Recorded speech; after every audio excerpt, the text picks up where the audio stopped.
Bienvenidos a Dominicans in Tech, el podcast del Ministerio de Industria, Comercio y MIPYMES, donde buscamos contar las historias de los dominicanos que están trazando pautas en el sector de tecnología.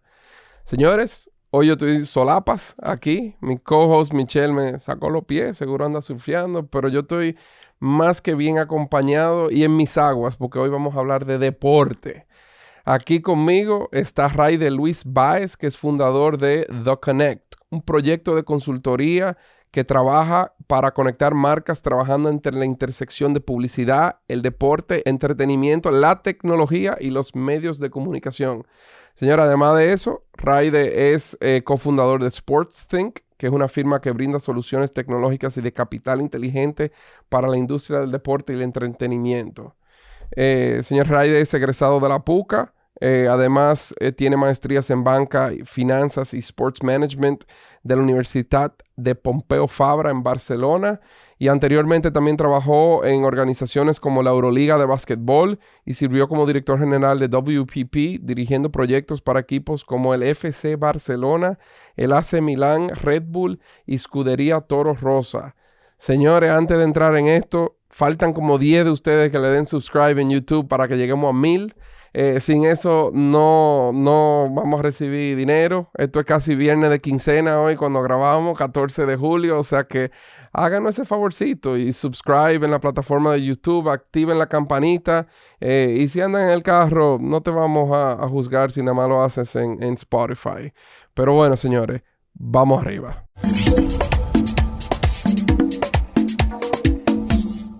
Señora, aquí estamos con mi nuevo amigo, Raider.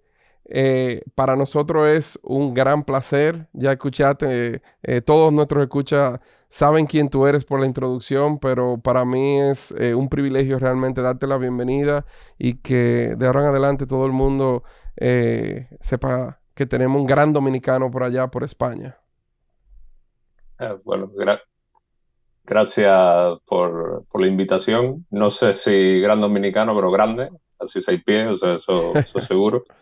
Para mí es un privilegio estar aquí, sobre todo porque esta es la primera vez que hablo en un podcast o hago algún tipo de contenido para mi tierra, con lo cual esto está marcado en el calendario con mucho cariño. Excelente. Mira, se valen todos los shoutouts. Toda la gente que tú tienes aquí, lo tagueamos, se lo Sí, a mandamos. los O sea, tigres, a los que tigres. se valen todos. O sea, a la tía, a todo el mundo que tú quieras.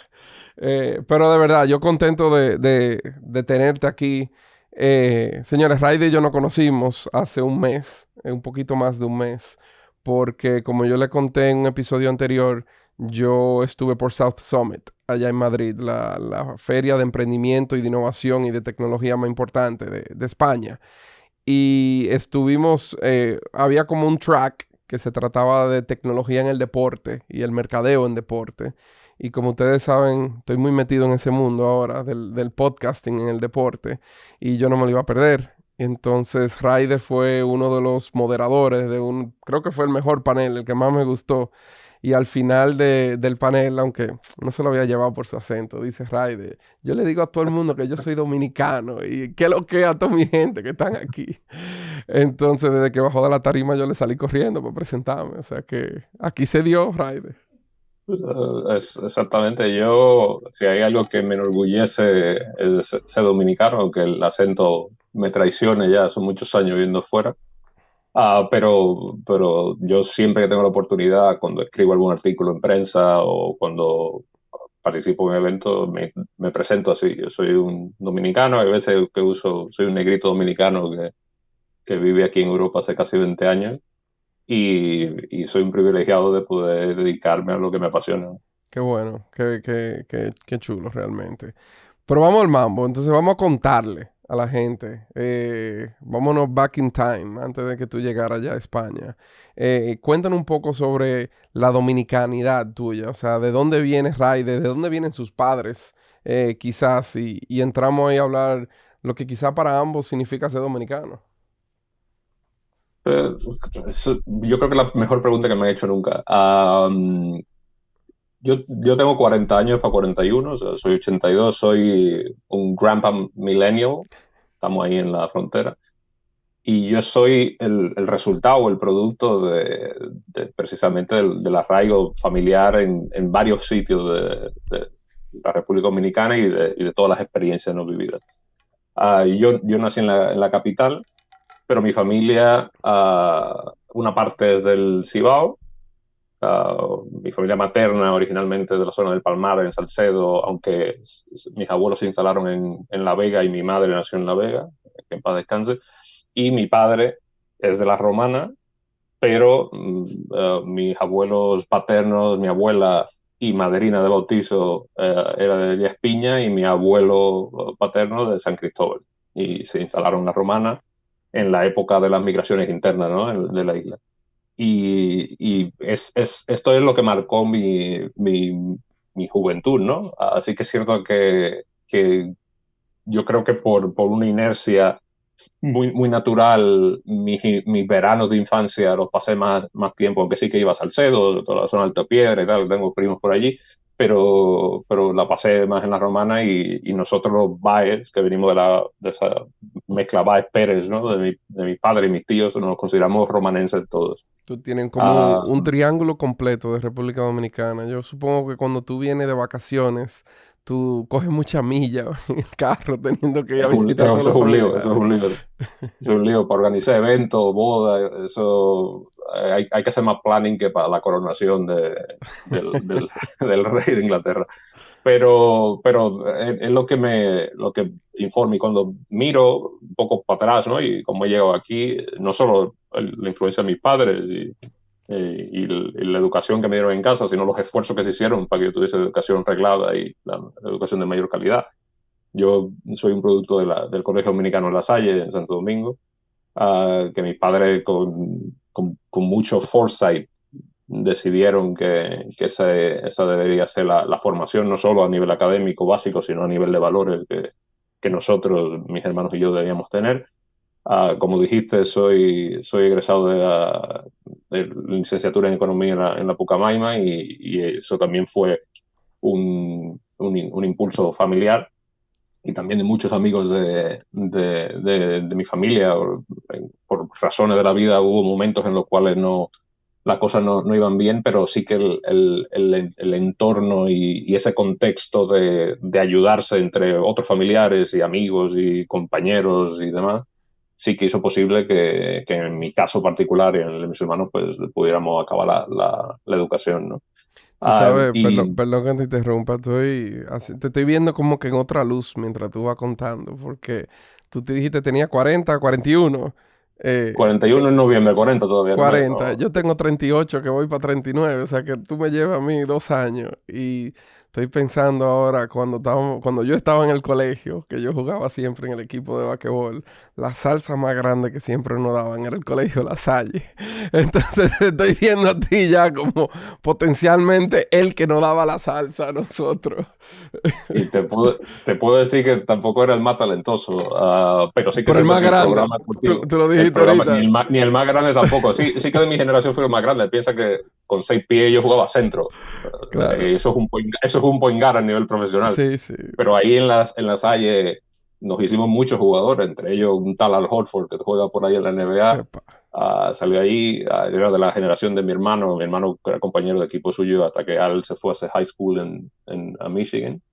Y no solo en básquet, que es lo mío, pero en béisbol también fuimos grandes jugadores. De hecho, hay miembros de este gobierno, de esta administración, que son de las Salle y son grandes deportistas. Me viene a la cabeza Vladimir Pimentel, que para mí es uno de los deportistas más completos que yo conocí en mi historia de las Salle. Jugaba bien a todo Qué y era bueno. una estrella en todo.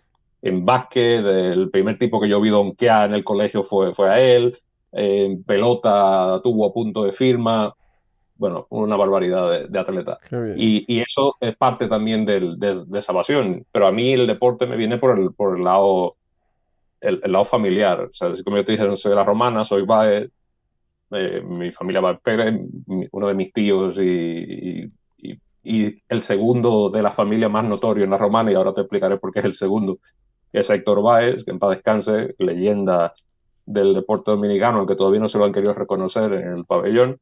pero él es la persona que como jugador, dirigente y gerente ha ganado la mayor cantidad de títulos con la selección y con los equipos del baloncesto profesional de República Dominicana. Y Excelente. yo, viendo a mi tío, a la que aprendí a caminar, aprendí a picar una pelota.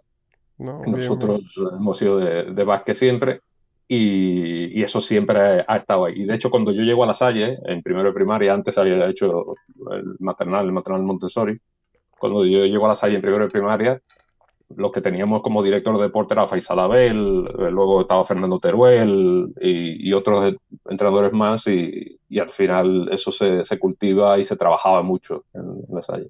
Qué bien, qué bien. No, no, genial. Mira, no sabía. Yo creo que vamos a conectar en muchos puntos que no sabíamos todavía en esta joven amistad que teníamos. A Vladimir lo conozco y le damos su shout out. Vladimir trabaja en Pro Dominicana. O sea que supongo que va por allá mucho también, por España, a promocionar los productos y las oportunidades de inversión de aquí, de República Siempre, Dominicana.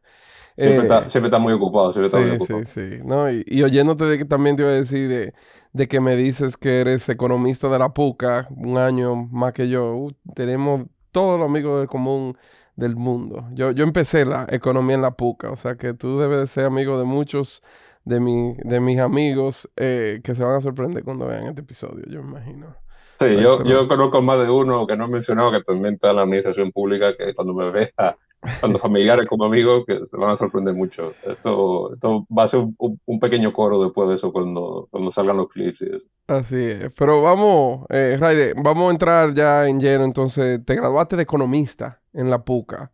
Yo creo que economista como carrera a veces es una de las cosas que tú realmente no sabes dónde pueda parar como competencia, porque no hay, yo creo que no hay ninguna carrera tan definida. Es una carrera moldeable, vamos a decir. Uno puede ocupar muchas posiciones. ¿Qué hiciste cuando te graduaste de ahí? ¿Te metiste directo en el deporte o te fuiste por otra línea? No, no, de hecho, lo curioso es cómo llegué a la carrera. Cogí economía, ah, fue una época de pequeña rebeldía en la cual mi padre quería que yo estudiara administración de empresas y le ayudara con el negocio familiar y tal, y no estaba en esa. Entonces me fui a la carrera más difícil que había ahí en el pensum de la universidad y fue una de las decisiones que, que transformó mi vida totalmente. De hecho, en parte es la razón por la que yo llegué a Europa en esa carrera, por los compañeros que tenía ahí y más gente, entre ellos Ricardo Pérez, que es un gran amigo y hermano, y fue un artífice muy clave en la evolución mía profesional, sobre todo llegando a Europa, ¿no? Entonces yo cuando acabo la carrera, yo digamos que tenía una trayectoria más o menos predestinada. Mis últimos dos trabajos de verano antes de empezar la universidad y algún verano en la universidad también, yo lo hice haciendo pasantías en KPMG, en Santo Domingo. O sea, yo no, digamos que no, nunca me caractericé por buscar cosas que tuviesen bien nice, coger un par de pesos y disfrutar el verano, sino yo tenía esa inclinación por la finanza, la consultoría, la asesoría, y de hecho el plan era ese. De hecho, me matriculé en los posgrados de finanzas corporativas, pero justo salió la oportunidad de venirnos aquí a España, primero a Valencia, a hacer un pequeño estudio con la Universidad de Valencia. Esto fue luego del verano del 2004, cuando acababa de salir de la carrera, y luego se me dio la oportunidad de presidencia de poder elegir un máster y poder hacerlo, y ahí fue donde me vine a hacer el máster de Banca y Finanzas a Barcelona.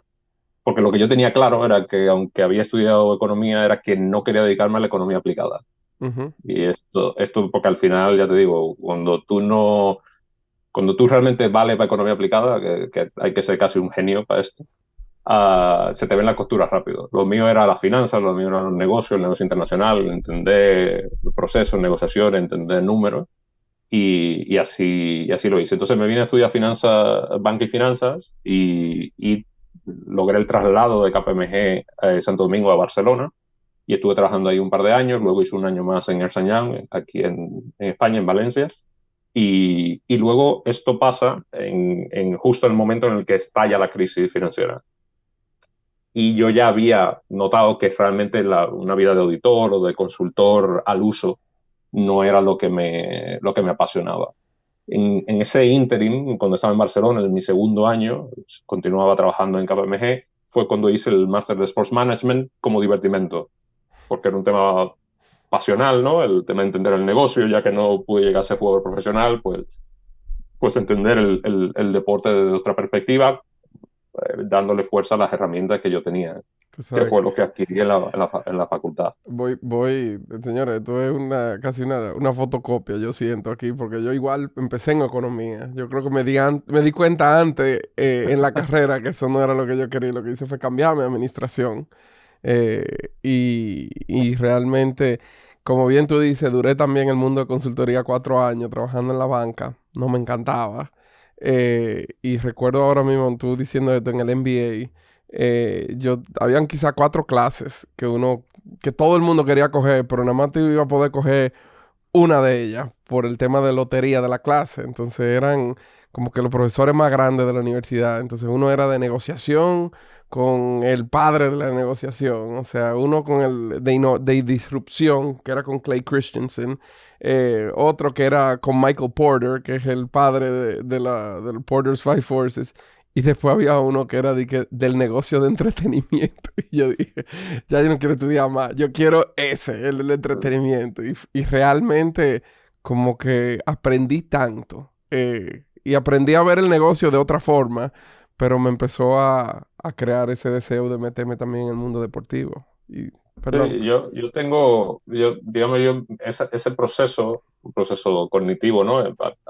En mi vida he tenido dos bloques, ¿no? He tenido la parte dominicana, por así decirlo, y luego la parte de Barcelona. Y en la parte dominicana, yo estoy eternamente agradecido y además en esta parte me congratulo porque elegí yo la carrera con la lucha que, que cogí también para sacarla. Pues sobre todo por los profesores que tuve. Un Richo Hermida, Jacqueline Baez, que está en el Ministerio de Turismo, el propio Magín y otros grandes economistas que me enseñaron realmente la economía en detalle y me sirvió para dos cosas, para darme cuenta de que la economía aplicada no es lo mío, pero segundo, para entender factores macro y microeconómicos desde el punto de vista del negocio, ¿no? Y una de las materias que yo recuerdo con más pasión y sobre todo por la capacidad de aprender, ¿no? Que esto es muy importante. Muchas veces nosotros vamos a estudiar y salvo una materia de la cual dependan vidas, ¿no? Un médico, un ingeniero, un piloto. Hay muchas carreras que lo que tenemos que entender es que es un proceso. Es un proceso cognitivo, es un proceso de entendimiento y de aprender a aprender, ¿no? Y a mí esto estar en la Pucamaima con esos profesores me ayudó a esto. Y hay una carrera, que era una materia dentro de la carrera, que era la de competencia y regulación. Y entre los profesores que tuvimos, tuve al embajador Federico Cuello, que además es un gran amigo, y tener esa capacidad de tener acceso a esta gente, que son gente que luego han hecho Sí, sí. policy, ¿no? Y han creado grandes cosas, es impagable, ¿no? Y con ese bagaje fue que me vine a Europa. Y luego aquí tuve otros grandes profesores, líderes de banca, líderes de bancas de inversión, de Banking and Finance. Y luego, cuando me fui al deporte, era el director general del Barcelona en ese momento, que ahora es el director general del City Football Group. Uh, y este tipo de gente, tener ese acceso es lo que es realmente valioso y sobre todo poder entender y tener un punto de vista propio dentro del conocimiento y de las experiencias que te dan. Y tú lo sabes mejor que nadie, cuando tú te vas a estudiar másters no se trata tanto de la teoría, sino de las aplicaciones reales de, Claro. la, de los casos, ¿no? Y no, y El, uno, yo creo que con el tiempo uno se va dando cuenta que uno tiene una preconcepción de industrias que uno cree que sabe de qué se tratan y a veces es totalmente diferente. O sea, a mí me gusta decir que lo más que se parece el mundo deportivo es el mundo de venture capital, de inversión en startups. O sea, tú puedes ir desde los jugadores, que a veces uno cree que es un manejo del estrellato, pero la realidad es que cuando tú te vas en cualquier deporte, la idea de que el talento se va desarrollando desde joven edad, el cómo tú llegas a la grande liga, por ejemplo, tú eres uno en 100, uno en 500. Y así es que funciona el venture capital. La mayoría de las empresas no sobreviven y así mismo acaban en el mundo de deporte. Entonces se convierte muy parecido. Y yo creo que personas como tú, quizás entrando del mundo de vista del mundo del consultoría, de la banca, de la economía, pues traes un ángulo totalmente diferente y que agrega mucho valor a la conversación del día a día de esas gestiones de marcas. Sí, y te digo algo, yo en mi época de consultoría financiera y de auditoría, yo estuve en auditorías bancarias, auditoría de riesgos bancarios, estuve en auditoría de turismo. Por ejemplo, uno de mis primeros proyectos cuando llegué a Barcelona era precisamente las auditorías de un grupo hotelero español que tenía operaciones en Dominicana, con lo cual eso para mí era un regalo, tener que bajar por trabajo de España allá. Y también tuve que auditar empresas que eran piscifactorías o factorías de creación de baldosas y adoquines, por ejemplo, ¿no? Entonces es entender que los procesos empresariales realmente no la disrupción como tal no existe. Lo que existe es la aplicación que tengan los gestores respecto de cómo pueden eficientizar el proceso, ¿no? Cuando tú miras el deporte, lo que tú decías, cuando tú inviertes en talento, es como invertir, hacer venture capital, exactamente. Pero cuando tú operas el estadio o operas el negocio, es tan seriado que es como si tú fabricaras carros. Ujú. Es porque tú cada 15 días tienes un evento y tienes casi siempre los mismos patrons entrando por la puerta. Entonces tú tienes que ser capaz de sorprenderlos, de darle valor añadido, pero sobre todo darles una estabilidad respecto de la experiencia que tienen y saber que van a recibir siempre lo que quieren, ¿no? Y que siempre, casi siempre es lo mismo, ¿no? Entonces es entender esto y lo que yo traigo a la mesa, y así lo hablaba con profesores y maestros y mentores míos en mi época ya en Barcelona y ya adentrándome a la industria, es ser muy consciente el valor añadido que traes a la mesa. O sea, yo siempre me he considerado un muy mal vendedor y cuando a mí se me ofreció esa oportunidad de ser parte del equipo de eventos de patrocinio de la Euroliga, básicamente tomé la decisión porque me apasionaba el baloncesto y el deporte y casi por necesidad, pero yo pensaba que iba a fracasar Ujú. porque no era buen vendedor. Tú eres dominicano, toditos somos buenos vendedores. Pero a mí me cuesta muchísimo. Yo soy, mi mujer me lo dice, que yo soy el más atípico de los dominicanos que ella conoce, incluyendo dentro de mi propia familia. Entonces, pero es esto, era el hecho de realmente darme cuenta que yo no tenía que conformar o ir al status quo, sino que yo tenía que saber cuáles eran las herramientas que yo traía a la mesa. Intentar buscar mi espacio en la mesa, ¿no? Claro. Entonces era esto. Entonces yo, cuando empecé a vender patrocinios, lo que empecé a hacer fue a estudiarme las empresas que yo quería venderles patrocinios. De la misma manera que lo hacía cuando era auditor o consultor. Entonces me cogía los estados financieros, hacía mi desk research, entendía cuáles eran los problemas que ellos tenían, intentaba identificar cuáles problemas podíamos resolver con el patrocinio. No era un ejercicio de marketing, era un ejercicio de negocio. Claro. Y esta capacidad de poder hacer esto es lo que he aplicado hasta el día de hoy en mi carrera. Quiero hacer una pausa antes de que nos metamos en lleno a hablar de la vida de Ray, de post consultoría, banca y todo lo que quizá, por lo menos yo considero ya hoy aburrido, porque en el mundo del deporte es tan entretenido. Yo quiero hacer una pausa y volver atrás. Cuando tú fuiste a España, ¿tú te fuiste con una mente de no volver o eso se fue desarrollando solo? No, yo tenía fecha de vuelta. Tenía. De hecho, cuando el primer stint en España fue por 3 meses, volvimos, luego se me dio la oportunidad de hacer el máster en Barcelona, acabé, luego me ofrecieron quedarme en la plaza que estaba ocupando en KPMG de manera permanente, hice el máster, pero no tenía una visión, un recorrido de mucho más largo plazo.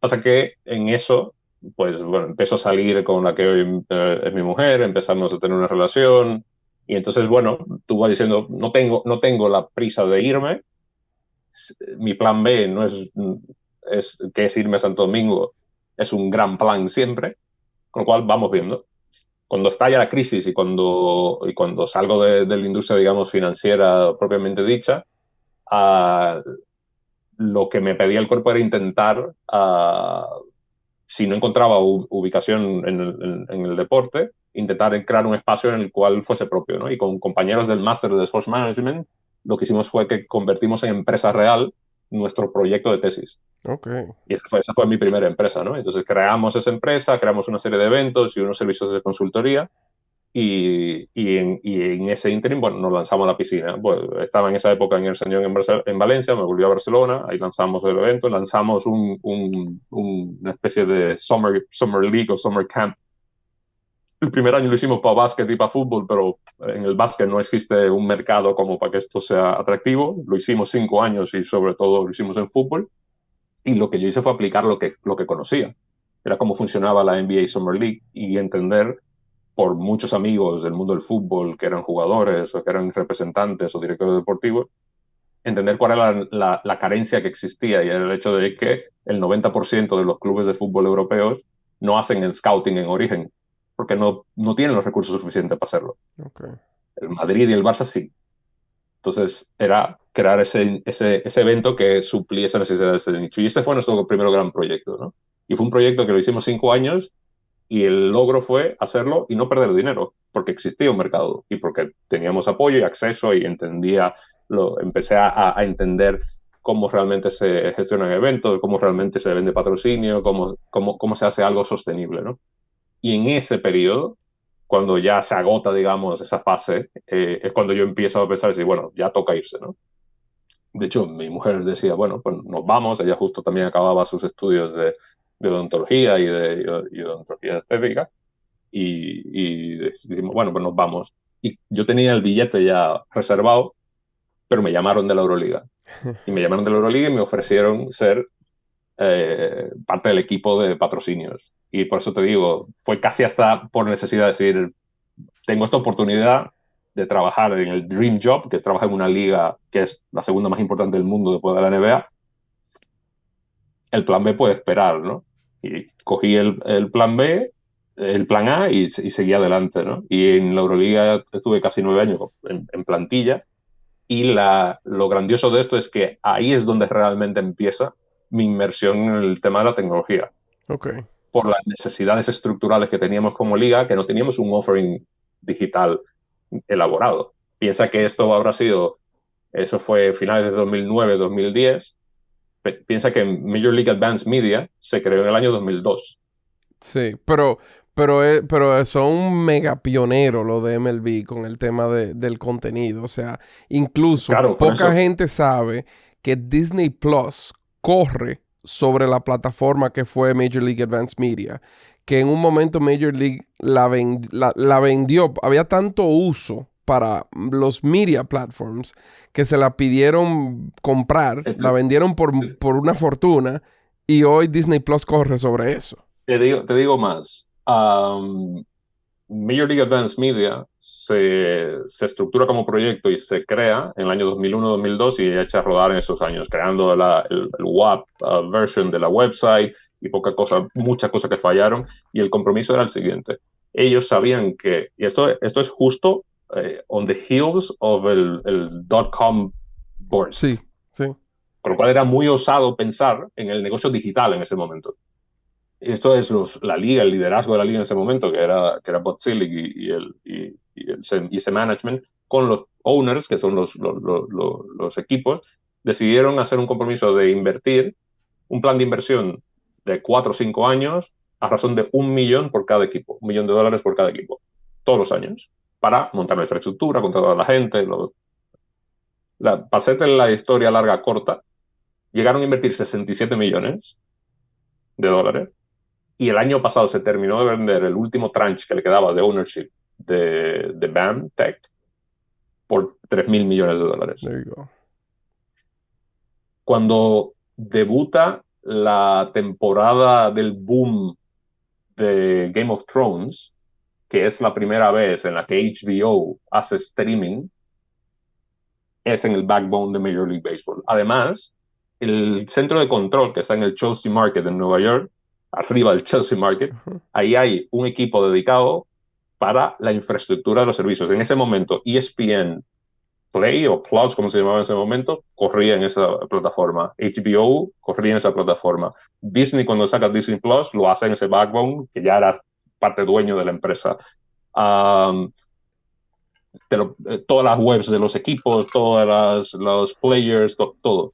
Entonces, estamos hablando que en menos de 10 años yo entro a una liga europea que suele tener un desfase respecto de la evolución, ¿no? Del negocio y la innovación, pero que es la liga número uno de baloncesto a nivel profesional. O sea, es una liga en la que los propietarios además son el Real Madrid, el FC Barcelona, ahora el Bayern de Múnich. O sea, estamos hablando de las grandes entidades, ¿no? Y que tienen equipos de baloncesto que compiten. Y entonces en ese momento mi trabajo era prospectar y vender patrocinios y activar esos patrocinios, ¿no? Este trofeo que veis ahí es un Clio que ganamos por una Branded Content Series, antes de que se le llamara Branded Content a esto, con Turkish Airlines, la Euroliga y ESPN. Ese es el que parece el Grammy, al lado de Wilson. Exacto, sí, Saludo a Wilson. Hola, Wilson. sí, hay una historia interesante con eso. Entonces, se trata de eso, esa era parte de mi trabajo, era coger a un cliente que era Turkish Airlines y decirle cómo tú puedes sacarle mejor provecho a tu patrocinio de la Euroliga, que no sea solo poner el logo allí, ¿no? Y yo todo eso lo aprendí sobre la marcha, Sí, y lo aprendí. tú sabes que yo creo que tú estás a punto de darnos el masterclass de la institución, llamemos Legacy, que trata de hacer todo lo posible para no invertir en tecnología. En el caso de las ligas, todas son cuasi monopolios. Entonces, cuando tú tienes una posición monopolística, tú tratas de hacer lo menos posible o no estás incentivado realmente a Es hacer esto. grandes cambios. Pero en el deporte, que pasó en el deporte, o sea, y eventualmente hubo una necesidad demasiado grande por el tema de la economía de la atención y que se fueron dando cuenta que no era llenar el estadio y solamente vender camisetas, sino también el grueso de su ingreso empezó a venir por derechos televisivos y empezó entonces ya a venderse a una masificación hasta global, especialmente en el mundo del fútbol. Empezó a ser un negocio en donde ya el mundo entero se puede volver fanático y cómo podemos hacer que le llegue todo lo que nosotros hacemos. Y obviamente la tecnología es la solución perfecta para eso. No, no, y es esto. Y te digo, sin pensar en grandes cuestiones tecnológicas, es la anticipación de lo que tu cliente quiere. Y conecto con la parte inicial. Yo soy nieto del bodeguero del Batén Magdalena en la Romana. Y la anticipación respecto de lo que quiere el cliente y lo que va a necesitar es lo que hoy comúnmente se conoce como stock management, ¿no? Y tú poder tener el assortment necesario para esto, ¿no? Y Ujú. estamos hablando que estos son los años 50. Y esto se ha hecho eso. Y esto es una tradición que ese negocio no cambia. Por más tecnología que le ponga, es ese entendimiento. Y es eso, la estrategia, sin la capacidad de activación y de implementación, es un PowerPoint. Tú necesitas tener un conocimiento y un entendimiento respecto de lo que tu cliente va a necesitar. Y en el caso del deporte, cuando yo estoy en esa posición, yo aparte de estar en el departamento de patrocinios de la Euroliga, nosotros no teníamos un departamento digital en el año 2013-14. Y yo me presenté voluntario y creamos el departamento digital. Aparte de vender patrocinios, tenía que crear la estrategia digital. Y sí que teníamos, es una liga pionera respecto del OTT offering, el streaming offering, porque en el año 2007 ya se lanzó Ujú. el primer streaming service. Pero claro, hacia donde iba el mercado, y es casi una regla de tres muy, muy clara. En Estados Unidos, en esos momentos, en el año 2011-2012, ya se está hablando de cord cutting. Tarde o temprano, alrededor de los 10 años, eso es algo que en Europa se establece como una norma. Ha pasado en todas las tendencias. Está pasando Entonces, mucho ahora mismo. en, Creo que en la ese, semana pasada hubo un despido masivo de figuras importantes en ESPN por eso mismo, por el impacto de... Pero perdón, te interrumpí. sí, no, no, y es esto, tiene mucho que ver, y los layoffs y tal tienen mucho que ver realmente con la monetización de la empresa y la creación de valor y de margen, ¿no? Para los shareholders, que al final este juego también va de esto, ¿no? Pero el asunto es que cuando tú anticipas que y entiendes que un aficionado deportivo tiene los mismos rasgos socioeconómicos, sociales, demográficos, da igual el plan, en el lugar del planeta que estén, tú tienes que encontrar la forma en la cual tú tienes que agrupar la mayor cantidad y saber qué necesitan. Y eso es un proceso bastante complejo y bastante continuo, pero ha de empezar en algún momento. Entonces, cuando tú decides, y en ese momento decidimos decir, vale, nosotros tenemos que crear una plataforma OTT como la vayamos a necesitar en los próximos 5 o 10 años, no como la demanda que tenemos ahora. Que fue lo que hizo BAMTech, fue crear una infraestructura que era modulable y que podía crecer en el tiempo. Entonces yo me cogí un avión y me planté en Nueva York y me senté con la gente de MLB y me explicaron esto. Ujú. Y luego me fui a una empresa que habían creado exitosamente varias soluciones, que era una empresa que en ese momento le daba el servicio de OTT a la NBA, sobre todo el paquete internacional, el League Pass internacional, que se llamaba New Lion, que terminó siendo adquirida por Endeavor y es quien hoy por hoy sigue dando el servicio a la Euroliga desde ese viaje en el 2013, ¿no? Entonces, se trata de crear ese tipo de cosas. Al final, no vamos a redescubrir nada nuevo. El next big bang en la industria nuestra viene por algo tan simple y a la vez tan complejo, que es realmente conocer a tu consumidor. Tú lo decías, el negocio deportivo se sostiene con los derechos de media, sobre todo. Ahí hay grandes pockets, ¿no? El patrocinio y los transfers de jugadores y tal. Pero el media pocket es el mayor. Cuando tú recibes X cantidad de millones de dólares o de euros o de lo que sea y tienes grandes cifras de audiencia, lo único que tú no tienes es el conocimiento del aficionado. Ni las televisiones que te pagan tampoco. Ujú. Entonces, si tú realmente quieres conocer a tu aficionado y poder hacer un offering customizado, que en ese es el juego que estamos Claro. todos ahora, ¿no? Es crear un offering, ya sea de media, de snackable content, de merchandising, de ticketing, de special events, de meet and greets, lo que tú quieras. Un mercado de esto, tú necesitas saber cuáles son las necesidades de ese aficionado a nivel individualizado. Los 10 millones de dominicanos, yo te diría que el 99% somos aficionados al béisbol. Y sí, algunos nos suscribimos, algunos seguimos las redes sociales y tal, de nuestros equipos y de la del Lidón, pero en realidad el Lidón no tiene, ni los equipos tienen el control de realmente lo que a mí me apetece. Yo si quiero comprarme una gorra del Licey, por ejemplo, tengo que llamar a un primo mío. Uno de los retos, yo creo, del business of sports aquí, pero sí. Pero yo tengo aquí, no te lo enseño, que hay un poco de desorden, 30 gorras de Major League Baseball, diferente. Sí, sí, sí. Yo- háblanos un poco más sobre otras soluciones en las que tú pudiste trabajar en la Euroliga, que empezaron a tocar en el mundo de tecnología y, digamos, empezar a cambiarte de economista, consultor, mercadólogo, ahora a alguien que utiliza la tecnología día a día para agregarle valor a sus clientes. Bueno, hubo un hito importante en ese primer tenure. Yo sigo trabajando con Euroliga como consultor ahora, pero en ese tenure como empleado hubo un hito importante que era la mezcla de todo eso que has mencionado, ¿no? Y fue que por primera vez en la era de los videojuegos se integraba en los videojuegos de básquet algo que no fuese la NBA. Y esos son acuerdos que construí yo con el equipo de la Euroliga, lo hicimos y lo llevamos a cabo. Y durante cuatro temporadas, el NBA 2K tenía equipos de Euroliga.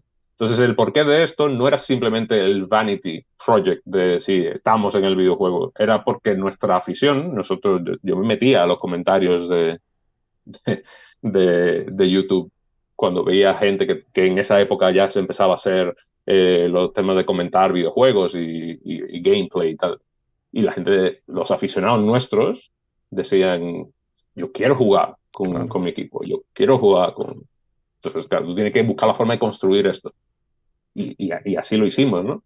Entonces, luego vino lo siguiente, ¿no? Cuando creamos infraestructura propia, ¿no? Es decir, bueno, un OTT que lo controlamos nosotros, que no sea arrendado a alguien, sino que sea una tecnología que construyamos con un partner, claro, bueno, nosotros no somos empresa tecnológica, pero que tengamos nosotros el control del modelo de negocio, el control de la ejecución, que fue lo que hicimos con New Lion, que luego evolucionó un par de veces y ahora es Endeavor Streaming, que es el backbone de New Lion. También lo hicimos con la aplicación, por ejemplo. El primer golden rule que definimos es que si el management cree que la aplicación ha de ser una réplica del website, no vamos a hacer una aplicación. Okay. Y esto era muy difícil.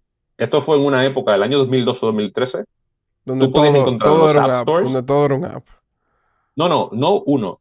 Es que por property el Barça tenía 9 apps. Tenía uno para el ticketing, uno para los scores, uno para los scores en árabe, otro para otro. Y al final creas tan la atomización que no resuelve nada. Mucho coste, mucho mantenimiento, mucha frustración a nivel de maintenance y tanto propia del equipo como de los aficionados, ¿no? Entonces, no se trata de esto. O sea, la tecnología realmente no es un fin. Creo que lo hablaba en el panel este que estábamos. Aparte de que el proceso de transformación tecnológica nunca acaba. Siempre hay algo nuevo que puedes aplicar, la tecnología va muy rápido, pero la tecnología en sí no es un fin. No se trata de que, en este caso, Lidom tenga una plataforma e-commerce y de OTT para todo el mundo y que sea lo último en tecnología, porque ese concepto de lo último en tecnología no existe. Lo que tú tienes es que responder con la tecnología a las necesidades de negocio. Entonces es un tema estratégico, es un tema de gestión. Lo que hablábamos es, el deporte es tan similar al mundo de investment banking o al mundo de la moda o al mundo del entretenimiento como al mundo de la línea de producción de Ford. Es entender cuál es la necesidad de negocio y realmente dar las herramientas para esto. O sea, al final de cuentas, tú necesitas también, por ejemplo, hablando de estadios, ¿no?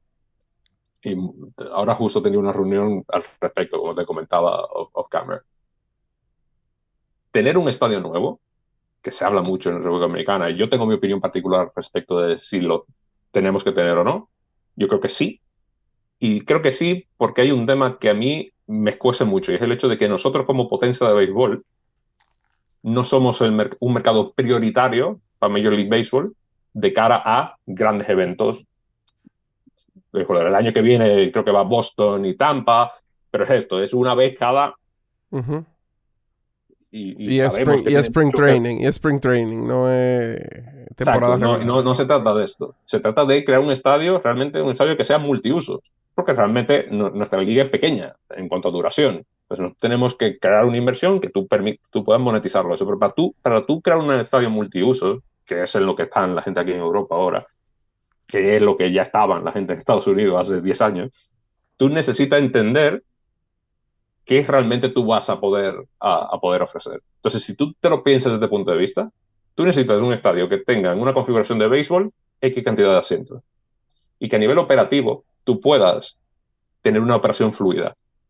Hace un par de años se puso muy de moda cuando los LA Kings creo que ganaron la Stanley Cup, que hubo una semana en el Staples Center, antes de que cambiara el nombre, en el que jugaron los dos equipos de básquet, tuvieron dos conciertos y un juego de los Kings, en un espacio de 5 o 6 noches, incluyendo un día en el cual tuvieron dos juegos o un juego y un concierto tal.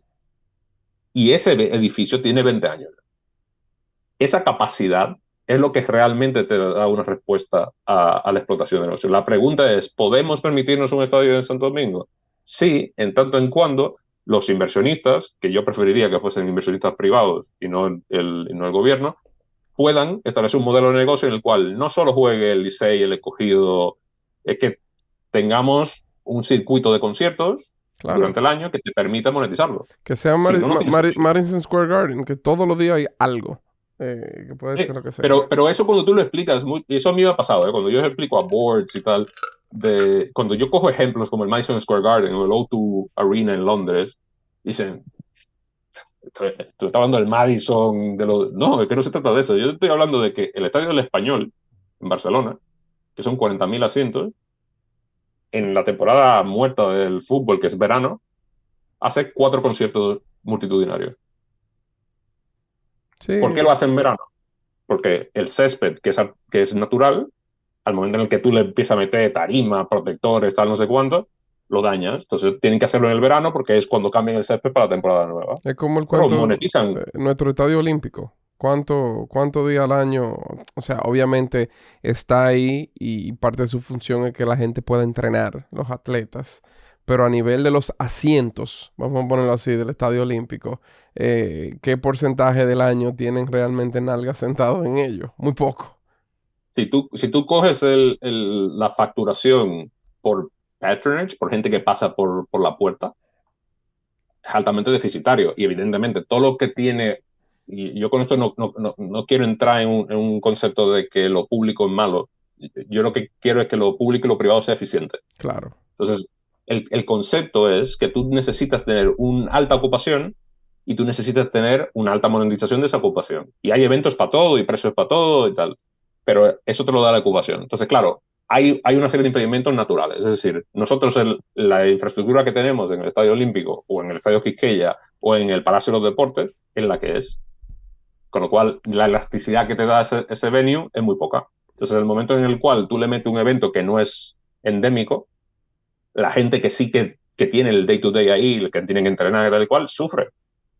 Entonces, necesita crear ese equilibrio, ¿no? Y por eso los patronatos nunca se ponen de acuerdo. Ujú. Mira el ejemplo ahora, para poner un ejemplo así grandioso.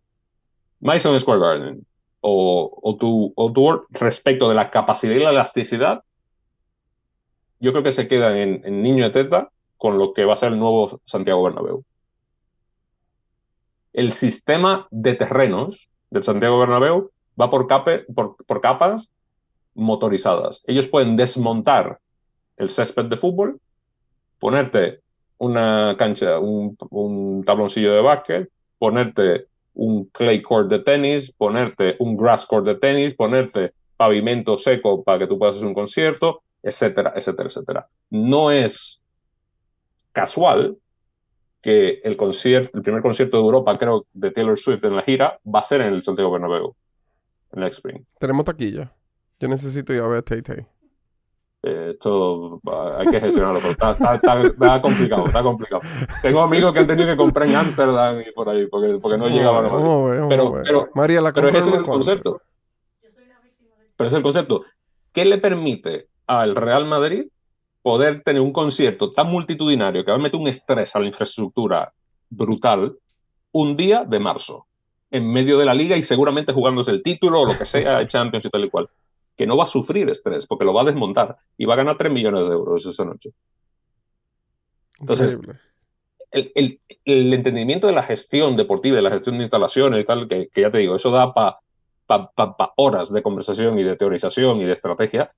Se trata de esto. Los gestores de los venues y de los equipos y tal y cual, es en esa pantalla que están. Sí, yo El creo tema de los jugadores el es rendimiento ya, de es los... ya el bread and butter, eso es day to day. Sí, yo creo que no hemos enfocado, la conversación la domina, yo creo que cómo ha evolucionado el atleta, que ha pasado, qué sé yo, de un Larry Bird a un LeBron James, que tienen unos rendimientos, un cuerpo, un todo tan diferente y que ha evolucionado de una forma impresionante.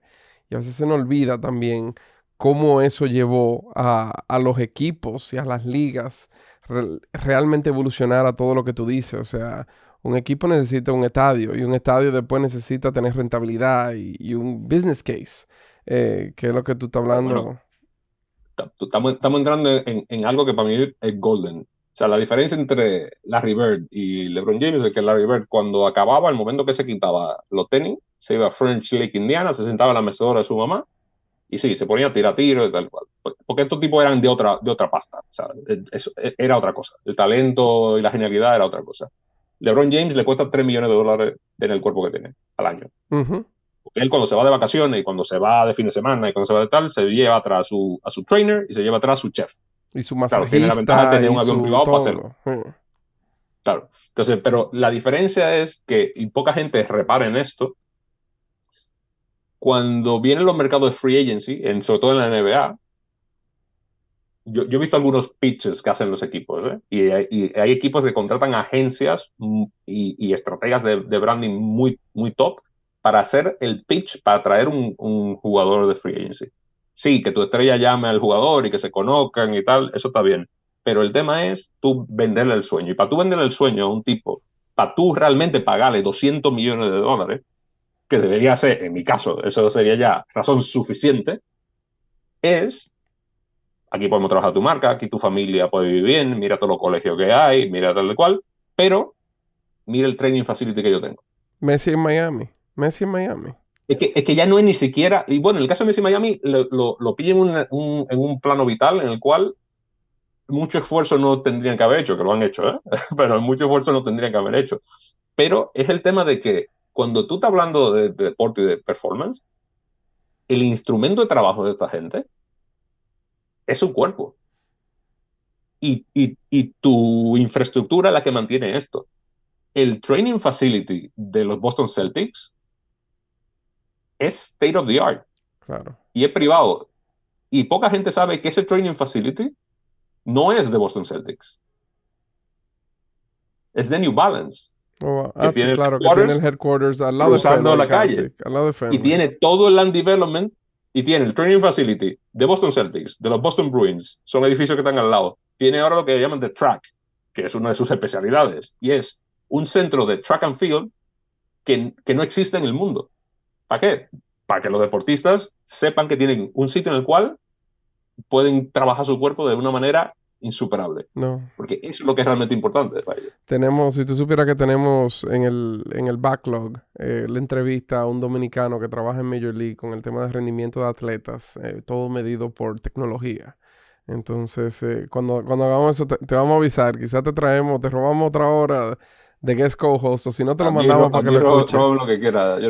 Pero es eso, o sea, cuando yo he hablado con equipos de fútbol de primera división y estábamos en conversaciones, qué sé yo, con Amazon, con Google, con tal, y mucha gente se queda en la superficie, ¿no?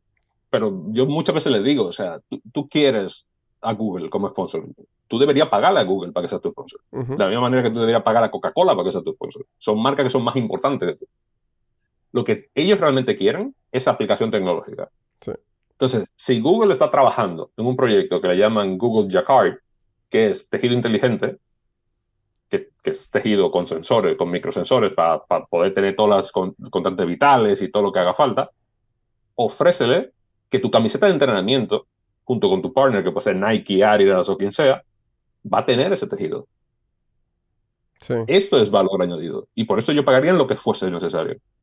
totalmente. Pero esto cuesta, porque esos son proyectos que para tú montarlos son 3 años. Entonces, cuando tú piensas en el bottom line y en cerrar la temporada y el profit y llegar a los objetivos, pasa aquí, ¿eh? En Europa. ¿No? Te estoy hablando de equipos de primera división de nivel Champions League que pueden tener la visión estratégica, pero en la hora de la ejecución no pueden, porque viven una realidad diferente. Entonces, ese ciclo, que es a la larga es pernicioso, es lo que hay que cortar, porque la innovación va de esto y la tecnología va de eso, de tu poder realmente producir un cambio que repercute en tu modelo de negocio. 100%. Raide, no quiero que dejemos de hablar de Connect. Tú has sido un masterclass, señores, de business y business of sports y tech y de todo. Esto ha sido espectacular. Yo, antes de eso, quiero hacerte una pregunta. A mí me encanta decir que sports is the new tech. Y tú lo ves con el bolsillo que está detrás de los famosos fondos soberanos árabes.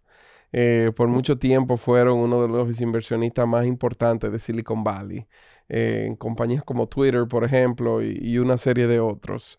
Y que mediante se fue calentando, vamos a decir, Silicon Valley con valoraciones un poco incrédulas. Ese grupo pivoteó un poco y le fue atrás al deporte, especialmente el mundo del fútbol y los grandes equipos. Yo quería preguntarte, cuando entra ese capital, que quizás tenía ya mucha visión, mucha experiencia en tecnología, ¿hubo un cambio adicional? ¿Cómo, o sea, se sintió algo diferente en cómo querían hacer todas estas cosas? ¿O todo siguió, vamos a decir, el camino en donde iba? Estamos en el medio del todo el proceso. Justo ahora se acaba de anunciar que el Qatar Investment Fund ya tiene un 5% de los Washington Wizards, Capitals y demás, ahí, el grupo de Terleonsis, que es la primera vez que en una liga americana esto pasa. han salido rápido a decir los commissioners que sí, que esto puede pasar, pero en minoría, nunca serán control owners. Aquí sabemos que hay mucha geopolítica alrededor respecto de estos fondos de estos países, ¿no? Y en parte, esta es la gran diferencia, ¿no? Y si tú miras el ciclo de Silicon Valley, los problemas empiezan cuando se estima que es un problema de seguridad nacional. Entonces, aquí empieza a cambiar el tablero, ¿no? Entonces, en el caso del deporte, no tiene esa incidencia, pero sí que la puede tener. O sea, el hecho de que el Manchester United pueda ser de un fondo árabe, en este caso catarí, que parece ser que es el first choice de los owners, sí que representa, yo no te diría ya un tema de seguridad nacional, pero sí que representa una masa social muy importante como para que políticamente no se tome en cuenta. Y ya ves que no hemos entrado ni siquiera en la implicación de esas inversiones y el cross-pollination de sus portfolios, ¿no? A nivel tecnológico. O sea, es que el tema tiene esa complejidad. Pero al final de cuentas lo que tú tienes son fases, ¿no? Tú tienes mucho dry powder, muchos inversionistas que vieron realmente el tope de su generación de valor añadido y de valor en general en la tecnología. La tecnología ahora mismo no es pujante, ahora realmente viene un proceso de depuración muy heavy respecto del sector tecnológico, pero hay algo que siempre se ha mantenido constante. Esto es una visión muy americana del tema y hay, y te voy a contar por qué creo que en algunas de esas estrategias fallarán en Europa, y es el hecho de que las valoraciones de los equipos ahora mismo es mejor que un banco. O sea, tú ser dueño de un MLB team es mejor que tener un dinero en el banco. Claro. Independientemente lo más alto que se pongan los tipos de interés. Bueno, ¿Por uno qué?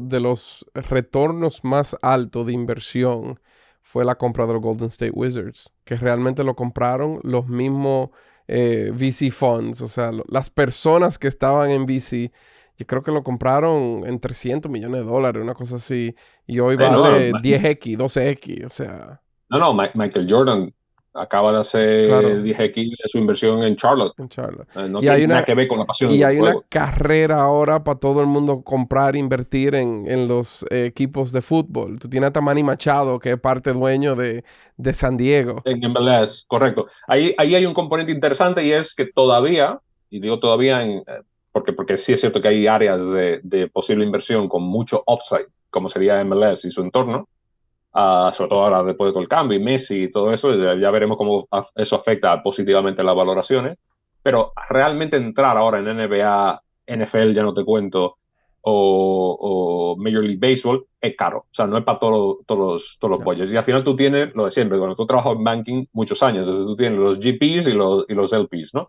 Entonces, cuando tú eres un general partner de un equipo y tú eres el governor de ese equipo, tú realmente tomas las decisiones de negocio de ese equipo. Entonces tú compras, evidentemente es la mayoría del equipo, con lo cual un equipo que valga 3.000 millones es como mínimo 1.501 que tiene que sacar del bolsillo. Y hasta hace muy poco, muchas ligas obligaban a que fuese patrimonio personal, que no fuese a través de vehículos. Ya. Con lo cual, el club es muy reducido. Ahora se flexibiliza y hay una serie de covenants y de reglas que te permite que vengan otros vehículos y otros fondos, pero siempre en minoría. Cuando tú eres un minority owner, sí, tú tienes un box, puedes decir que eres owner y tienes más o menos ese beneficio de estar engranado en los círculos de poder de ciertas ciudades, ¿no? Y eso tiene un valor de negocio. La cantidad de negocio que se genera en los palcos, y aquí en España se habla mucho de eso, ¿no? Del poder del palco del Bernabéu o el del Camp Nou, se trata de eso. Pero claro, son precios caros. Hay Claro. mucha gente que por más powder que tenga, tú pones encima de la mesa en cash 3.000 millones es un riesgo muy alto, sobre todo porque es una inversión que es totalmente ilíquida. Creo que es un vanity project que te da acceso, que sí que hay forma de hacer dinero. En el caso de los Atlanta Braves, que cotizan en bolsa, es un claro ejemplo. Te vas a Europa y dices, hay un montón de marcas importantes, Manchester United, tal, no sé cuánto, que todo el mundo la conoce, el fútbol se está adueñando del mundo, vamos a invertir ahí. Pero a nivel estratégico, esa visión muy americana los árabes yo creo que la tienen mejor entendida porque ellos sí que son aficionados de fútbol y sí que entienden el fútbol.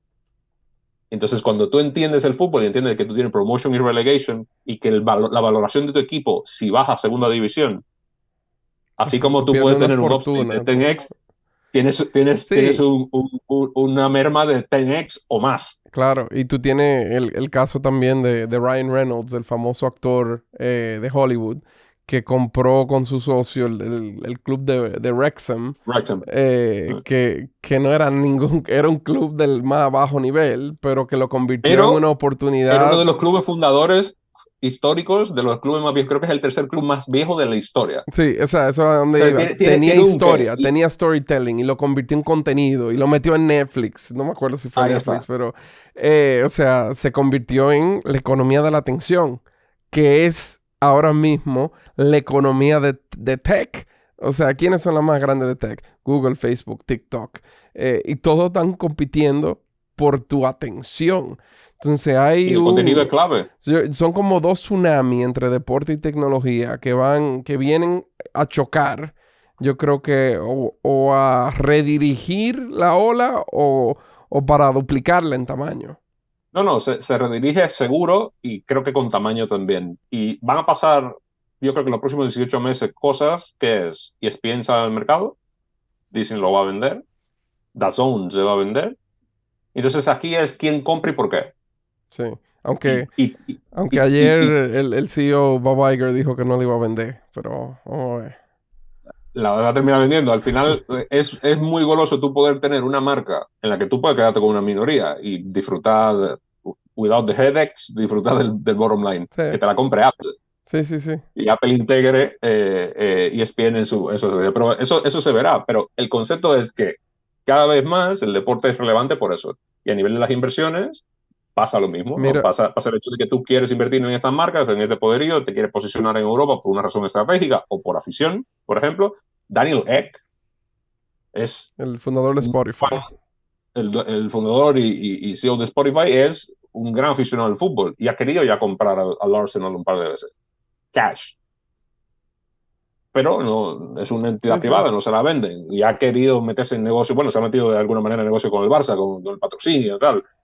Y hay mucha gente que tiene esa afición, pero al final trata de eso. Es tan raw lo del deporte, que es tan primario, que muchas veces obnubila a la gente en la toma de decisiones, pero muy poca gente entiende realmente que tú, si tú compras un equipo de aquí de la liga, sí, tú puedes, si tienes acceso al know-how, a la gente, tú puedes gestionarlo, puedes hacerlo profitable, puedes incluso tener un exit que sea con varios múltiplos, pero entre tanto, tú tienes que sentarte todos los fines de semana en ese palco y si tu equipo no juega bien, tus aficionados, que le da igual el dinero que tú te hayas gastado, se giran y te pitan y te abuchean, Sí. porque entienden que el equipo no juega bien por tu culpa, porque tú no has fichado a Messi. Que, Independientemente tú te hayas gastado millones en el equipo.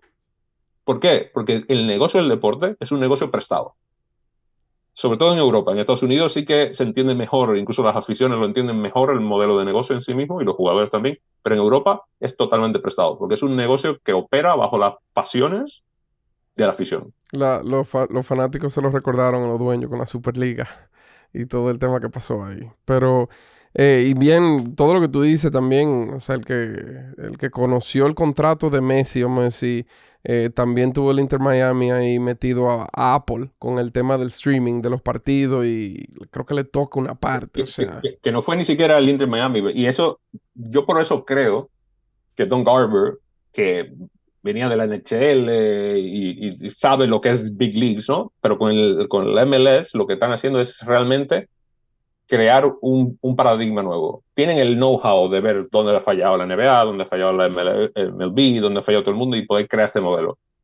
La parte del deal, que todavía no está muy claro qué tanta parte o qué tan real es, hay una parte de salario que la cubren los dueños, hay una parte de stake en el equipo que evidentemente la cubren los dueños, pero la parte de Apple y de Adidas la cubre la liga. claro, La liga ha tomado la decisión de que ellos saben de que este es un momento trascendental en el que Messi, el próximo año, que probablemente sea su último run at the peak, sobre todo porque la Copa América del año que viene será en Estados Unidos por primera vez y probablemente sea el último torneo de selecciones que juegue con Argentina, ese momento es tan trascendental a nivel histórico que la liga en su conjunto tiene que hacer ese esfuerzo. Luego están ahora las discusiones con los diferentes owners de decir, bueno, me lo va a quitar mi bolsillo o va a ser el upside o lo que sea.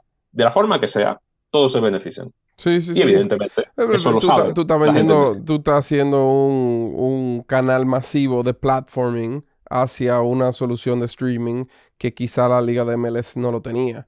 Y ni hablar después ahora todo el juego de los followers, etcétera, etcétera, que Messi, o sea, Messi ha posicionado el Inter Miami ahora, que es el que más followers tiene de todos los equipos de Miami.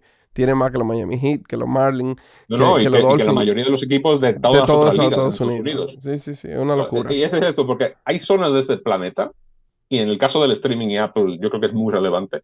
Hay zonas en este planeta en el cual la gente es aficionada al fútbol y sigue jugadores. Son de Messi o son de Cristiano. Son de Benzema o son de no sé quién. Y esta gente, que ahora con un clic, en un swipe en el smartphone, puede tener Apple TV Plus. Ujú. Ese es el modelo de negocio. Entonces, es entender esto. Entonces, ¿qué tú haces como gestor? ¿Qué me cuesta a mí tener la herramienta que yo necesito para que mi negocio vaya y haga 10x? Y tú Totalmente. lo puedes hacer a nivel MLS, a nivel Inter Miami, a nivel equipo de segunda división o de tercera división, a nivel de béisbol dominicano, a nivel de baloncesto dominicano, a nivel de lo que tú quieras. Este es el game. Un director general no puede ser un aficionado furibundo del equipo. Eso casi nunca funciona. Tú necesitas ser un gestor. Claro. Entonces necesitas, evidentemente, dar a la afición lo que quiere, responder, dar la cara, intentarlo, ser smart con el dinero, con la inversión. Hablábamos antes de Moneyball y tal. Sí, podemos hablar de lo que sea, pero se trata de eso, de generar valor, de invertir poco y sacar mucho. Ujú. Esa es la esencia de los negocios. Raide, Y poder distribuirlo en beneficio a la gente. quiero que aprovechemos el poco tiempo que nos queda y hablemos un poco de Connected Sports Think. Eh, Creo que la audiencia debe decir, Raide es el consultor más grande de toda Europa en el deporte, porque el masterclass que tú has dado, la verdad que ha sido alrededor de eso.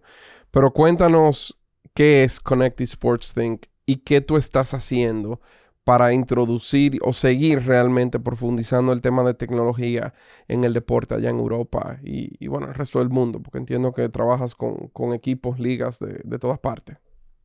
Sí.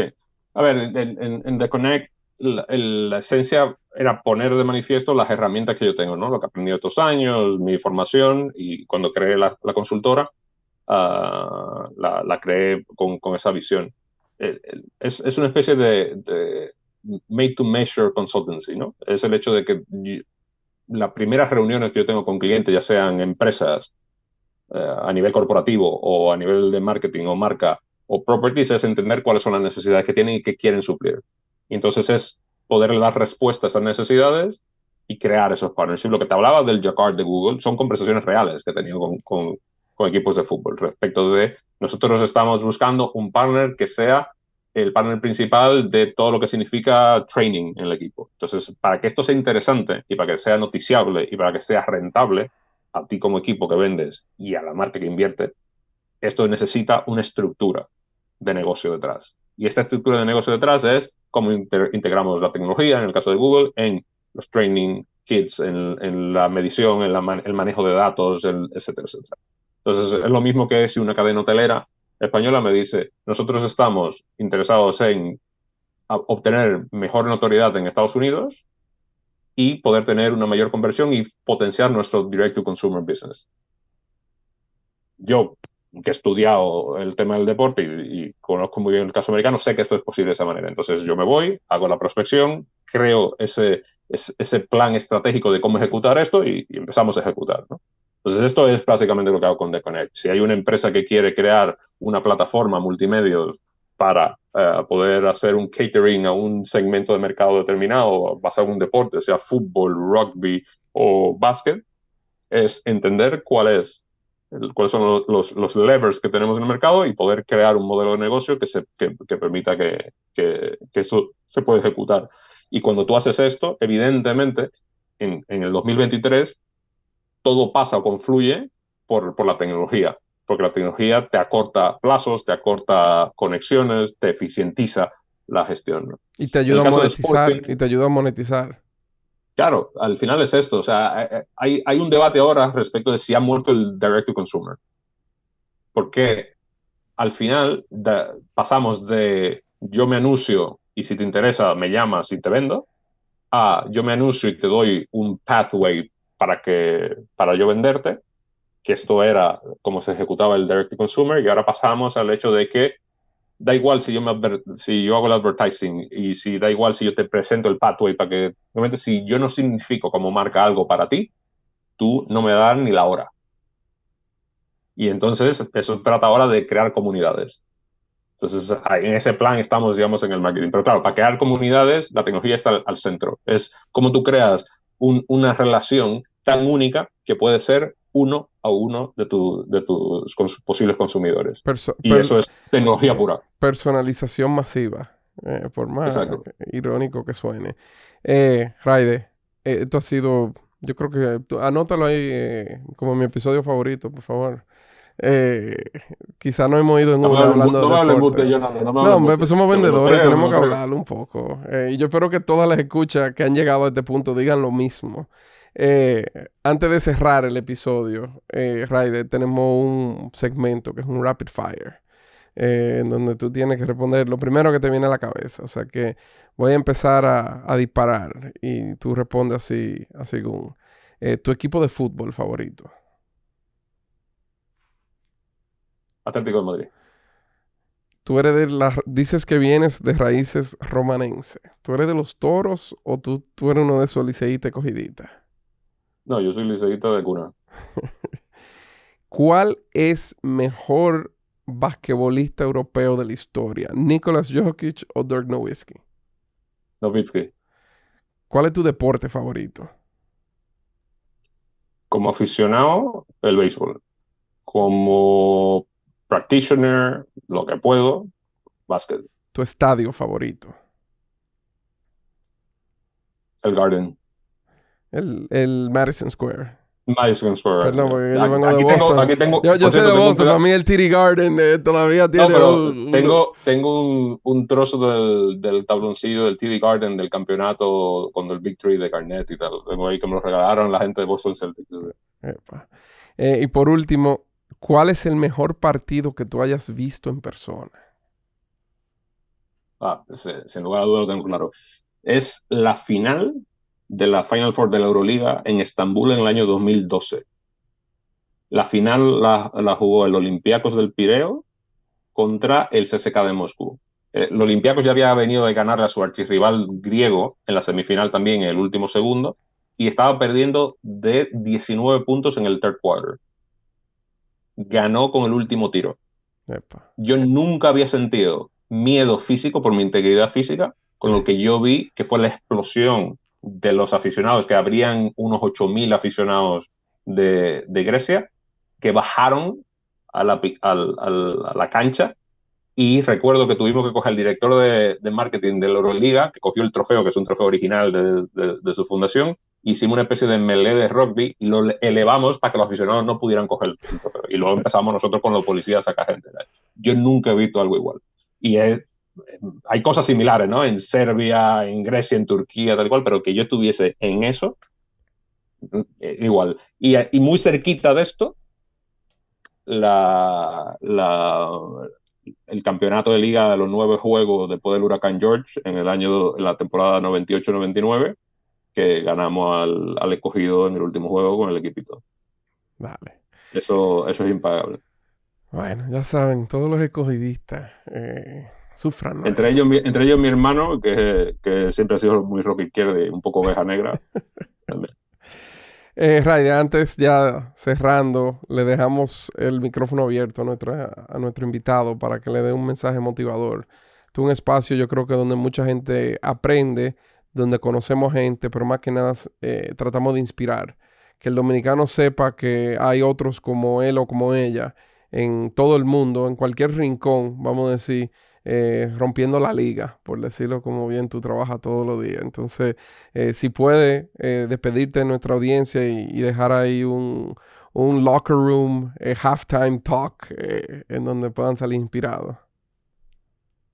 Pues es una responsabilidad alta, pero creo que tengo claro lo que tengo que decirle a la gente como yo, que yo que crecí en los kilómetros en la carretera Sánchez, que con mucho esfuerzo me pude educar como me he educado, es el hecho de que siempre hay una alternativa, de que hay que you have to grind it out. Hay que meter el trabajo, pero si encuentras ese punto en el cual hay algo que te apasiona y que tú eres bueno, tienes que ir a por eso. Es el hedgehog concept, ¿no? De good to great, ¿no? Es entender eso, entender cuáles son tus fortalezas y aplicarla y keep at it, ¿no? Y la otra parte de la audiencia, que creo que es la gente que tiene que facilitar que la gente pueda hacer esto, ya sea a nivel estatal, a nivel gubernamental, a nivel de lo que sea, del mundo empresarial, es tomarnos, y me incluyo en esa parte, en serio, cosas básicas que la gente necesita para poder hacer esto, que es una educación universal, gratuita y de calidad, que es salud, que es poder dejar un level playing field en el cual la gente pueda salir y explorar y atreverse y aprender. Y cuando nosotros logramos hacer esto, aunque sea con una persona, le cambiamos la vida a esa persona, que fue lo que a mí me pasó, y además esa persona puede cambiar la vida a 10 más, que es lo que yo aspiro a hacer. Entonces, este es mi mensaje para la gente que nos está viendo. Sin desperdicio, Raide. La verdad que tú eres nuestro MVP allá en España. O sea que hemos tenido pocos Dominicans in Tech allá y por eso la verdad que ha sido para mí un privilegio poder conocerte mejor. Qué interesante que haberte conocido hace 45 días, bajarte de una tarima y que aquí estemos ya pudiendo contar esta tremenda historia y realmente compartir tanto conocimiento con nuestra audiencia. O sea que en nombre de nuestras escuchas y en nombre mío personal, la verdad, gracias por sacar tiempo con nosotros hoy, Raide. Gracias a ustedes y yo encantado y enhorabuena por el trabajo que hacéis, que es importante. Muchas veces nos sentimos distanciados y no es un tema de que nos conozcan, sino es un tema de que se sepa que yo no he venido de privilegio, pero soy un privilegiado ahora. Así Entonces es. esto es importante que la gente lo vea. Señores, y así como dice Raide, le agradecemos. Este es el episodio número 63 de este podcast Dominicans in Tech. Les recordamos que esto sí es una iniciativa del Ministerio de Industria, Comercio y MIPYMES, en donde todas las semanas tratamos de traerle una historia nueva para que todo el mundo se identifique y se sienta conectado con los dominicanos que están trazando pauta en la tecnología alrededor del mundo. Señores, nuestra casa, nuestra cancha es Pitahaya Studios y el equipo de entrenadores que tenemos es el Viceministerio de Comercio Exterior del Ministerio de Industria, Comercio y MIPYMES. Así que gracias a todos ellos por hacer esto posible. Recuerden, si ya llegaron a esta hora y 17 minutos y todavía no le han dado un follow en Spotify, Apple Podcasts o el subscribe en YouTube, háganlo ahora, señores, para que podamos seguir conectados. Y también no dejen de seguirnos en nuestra cuenta de Instagram de @DominicansInTech. Señores, hasta el próximo episodio. Gracias.